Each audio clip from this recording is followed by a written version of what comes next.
Hello friends, welcome back to our channel Learn with Nishman. Here I'm again with another video, that is chapter 3 of punishments.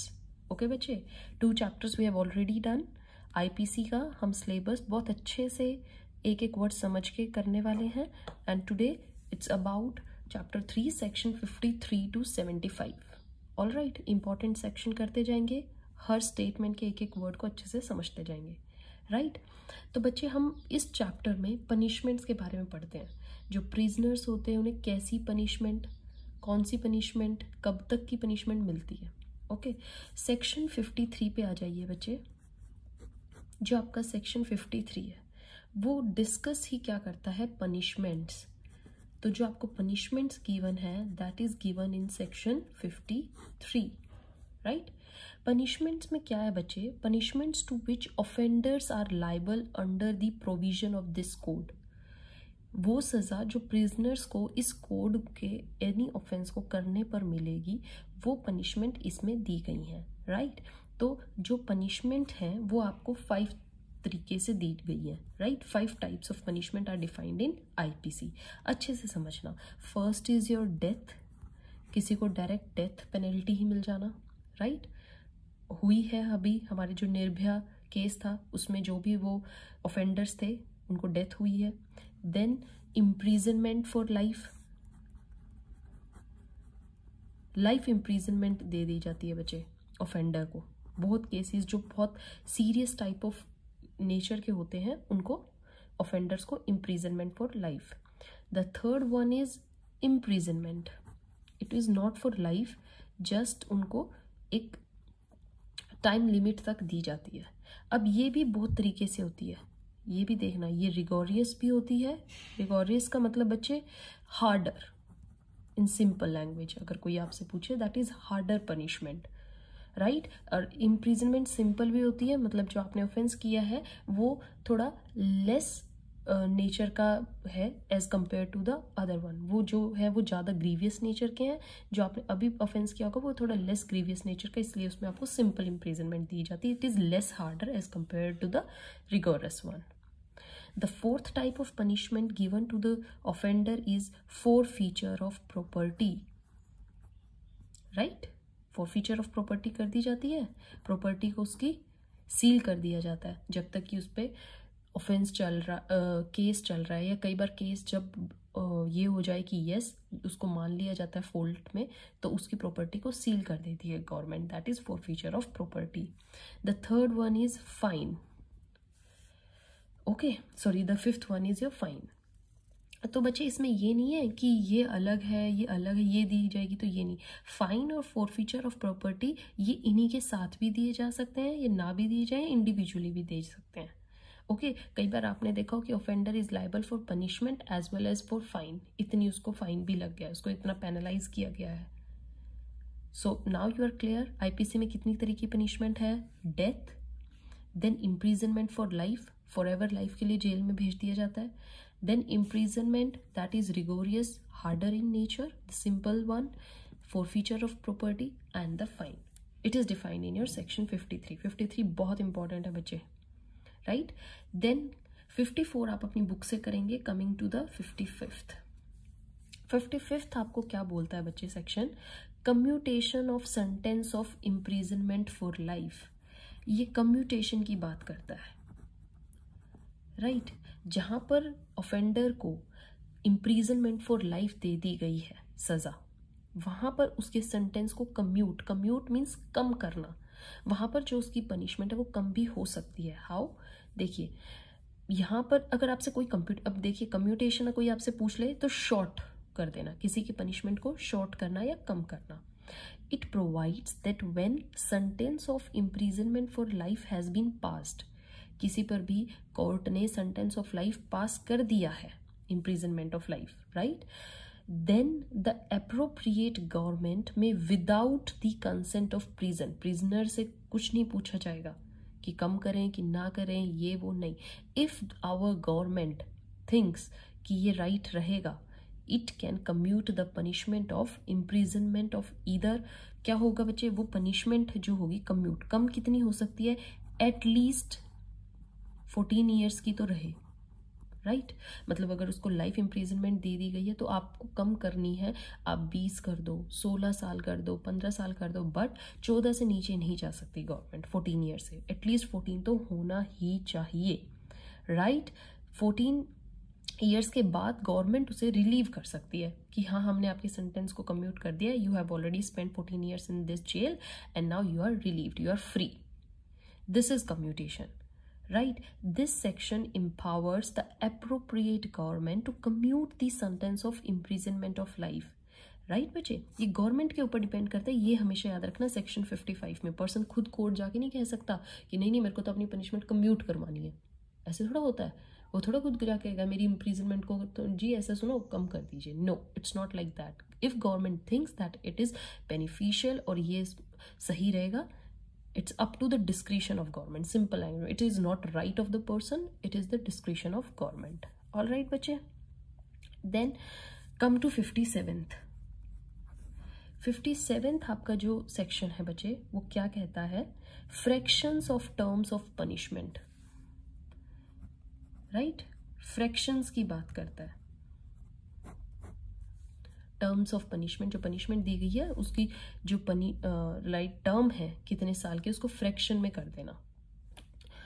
बच्चे इसमें क्या है, in calculating the fraction in terms of punishment, imprisonment for life shall be record as equivalent to imprisonment for 20 years, right? इस तरीके से fraction की जाती है इम्प्रीजनमेंट ऑफ लाइफ जो दी गई है कि वो 20 ईयर्स तक फ्रैक्शंस में आ जाए। लाइक सेक्शन 57 ऑफ आईपीसी बच्चे is limited in its scope, ये बहुत लिमिटेड है, राइट? इसको ऐसे नहीं हर बार यूज किया जाता है, and its application as this section has to be used only for the purpose of calculating the fraction of terms of punishment and for no other purpose, all right, only for the fractions. आपको calculate करके इस तरीके से दिखाना है कि वो 20 years तक बढ़ जाएगी पर रहेगी 14 ईयर्स में ही, बट वो कैलकुलेशन में 20 ईयर्स आ जाएंगे। जैसे मैं आपको एक बार अच्छे से समझाती हूँ, 57 कहता है कि गवर्नमेंट अपनी डिस्क्रिशन से लाइफ इम्प्रिजनमेंट को 14 ईयर्स तक कर सकती है, राइट? बट सेक्शन 57 कहता है कि लाइफ इम्प्रिजनमेंट को 20 ईयर्स तक माना जाएगा, लाइक फॉर एडमिनिस्ट्रेटिव पर्पजेज। आप उसको इस तरीके से फ्रैक्शन आउट कर दीजिए कि वो 20 ईयर्स तक खिंच जाए, right? Understood? Now come to section 60 बच्चे। सेक्शन 60 हमें क्या बोलता है, सेंटेंस में बी होली और पार्शली रिगोरियस और सिंपल, राइट? कुछ ऐसे पनिशमेंट्स होती हैं जिसमें जो ऑफेंडर ने ऑफेंस किया है वो कई बार बहुत रिगोरियस नेचर का हो जाता है ना? तो in every case in which N offender is punishable with the imprisonment which may be इधर description, it shall be competitive to the court which sentence such offender is direct in the sentence, right?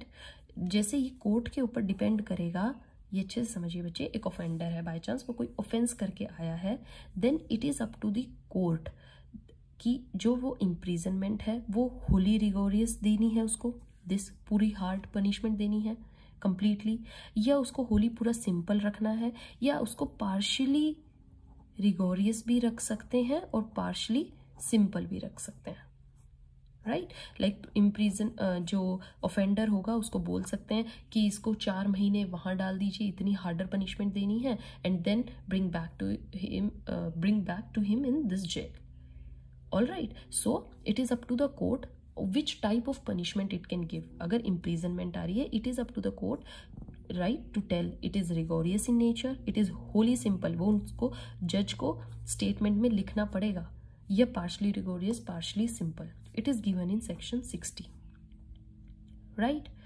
then coming to section 63 बच्चे, all right, हम बस important करते जा रहे हैं जिनकी knowledge आपको अच्छे से होनी चाहिए, राइट? सेक्शन 63 बच्चे आपके फाइन की अमाउंट की बात करते हैं, amount of fine is discussed in section 63. So it says while passing a sentence, if the court if the amount of fine is not indicated, अगर सेंटेंस पास करते हुए अमाउंट ऑफ फाइन उसमें discuss नहीं किया गया है, देन फाइन में B unlimited, कितना भी हो सकता है, ये कोर्ट के ऊपर डिपेंड। ओके, फाइन अगर लिखा नहीं गया तो इसका मतलब ये नहीं मानना कि फाइन तो है ही नहीं, it may be unlimited but it shall not B excessive.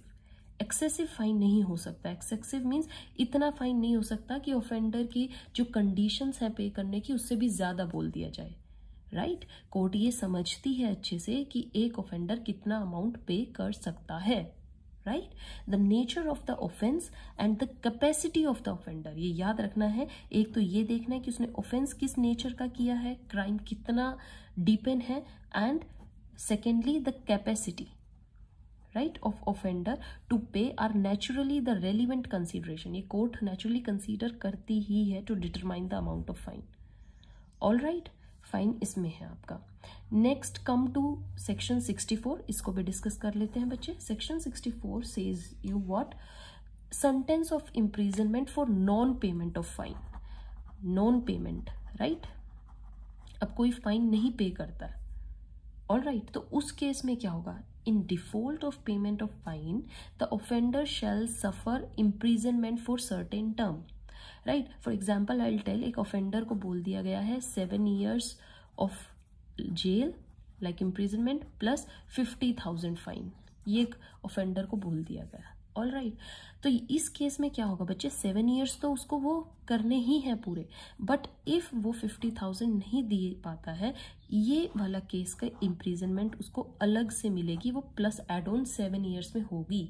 ये नहीं है कि 7 years में मैंने like non payment of fine की भी सजा काट दी है, नो, उसको सेपरेट उसके लिए इम्प्रिजनमेंट दी जाएगी, okay, in excess of any other imprisonment, उसके एक्सेस में, to which he may have been sentenced or to which he may be liable under commutation of sentence. For example like person को 7 years थे, उसने non payment कर दिया, तो अब उसका 1 साल और बढ़ा दी, then he have to stay for 8 years, all right.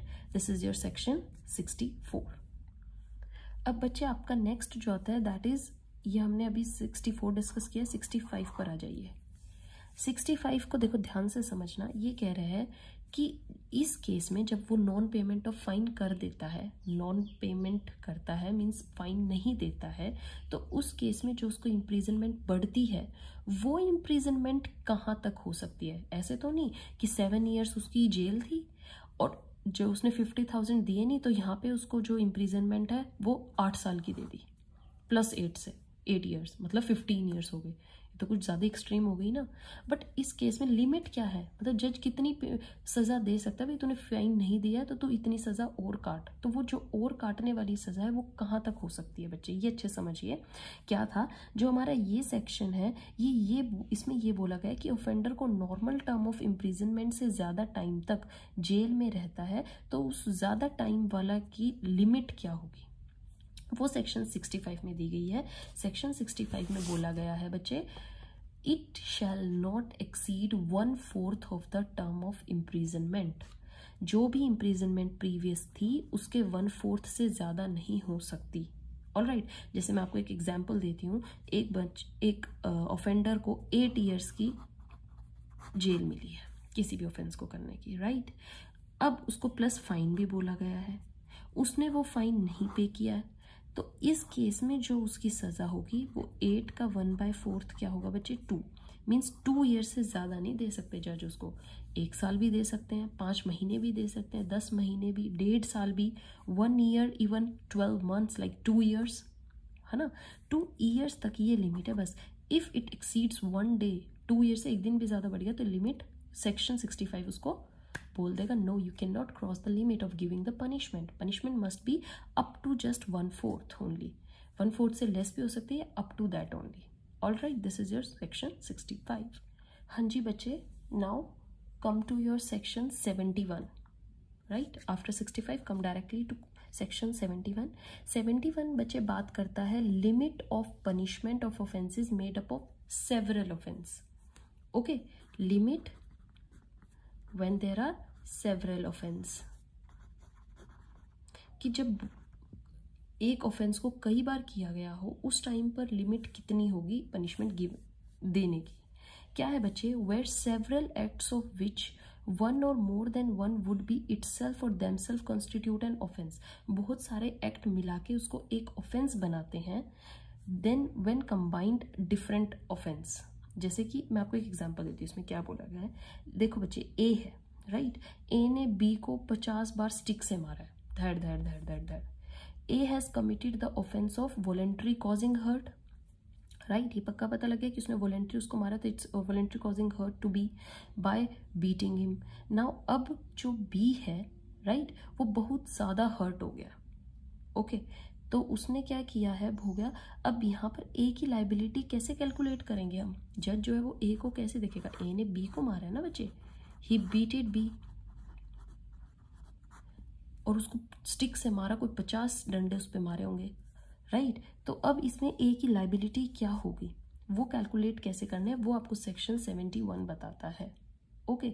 उसने जो एक एक ब्लो ऑफ स्टिक दिया, या उसे जो एक बार में 50 बार मारा, उसको कैलकुलेट करना है, मतलब लाइक उसको 50 टाइम्स पनिशमेंट मिलेगी, या होल 50 को जो कैलकुलेट करके एक बड़ा ऑफेंस बन गया उसकी मिलेगी। ये कहता है where several acts of which one or more than one would be itself or themselves constitute an offence constitute when combined different offence. यहाँ पर वो अलग अलग ऑफेंस कर रहे हैं, मारा मारा मारा मारा, यहाँ पर इकट्ठा मार के जो उसको दर्द हुआ है वो डिफरेंट ऑफेंस बन गया, that was grievous hurt, right.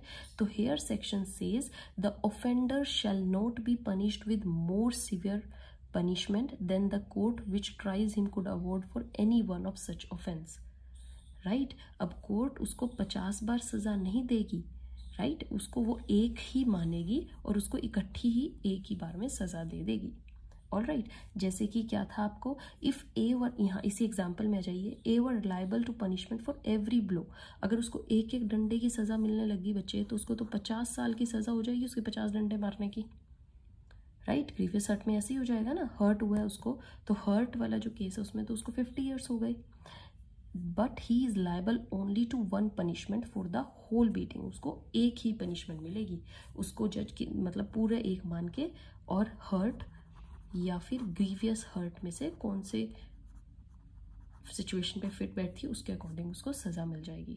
This basically says when different acts constitute a single offence, तो उसको सिंगल ऑफेंस के अकॉर्डिंग ही ट्रीट किया जाएगा, राइट। ऐसे तो टाइम बढ़ता जाएगा, 50 50 50, alright. Now come to your section 73, right, the last section important under this chapter, we will discuss it। जो बच्चे आपका 73 सेक्शन है वो किसकी बात करता है, solitary confinement, solitary confinement,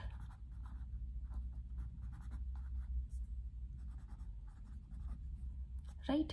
solitary confinement में क्या होता है, प्रिजनर को बिल्कुल अकेले रखा जाता है from any type of human contact, कोई उसके आसपास नहीं, लाइक अंधेरे, आपने मूवीज में देखो बिल्कुल अंधेरे में और एक छोटे से कमरे में बिठा दिया जाता है, that is he is completely away from the whole world, that is solitary confinement, okay. तो अगर कोई आपसे डेफिनेशन पूछने लग जाए, आपको एक केस है बच्चे, एक केस है बहुत अच्छा दिया गया है, दैट इज,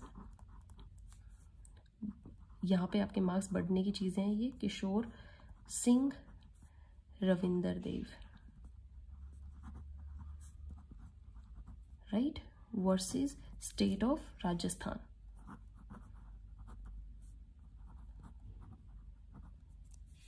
ओके।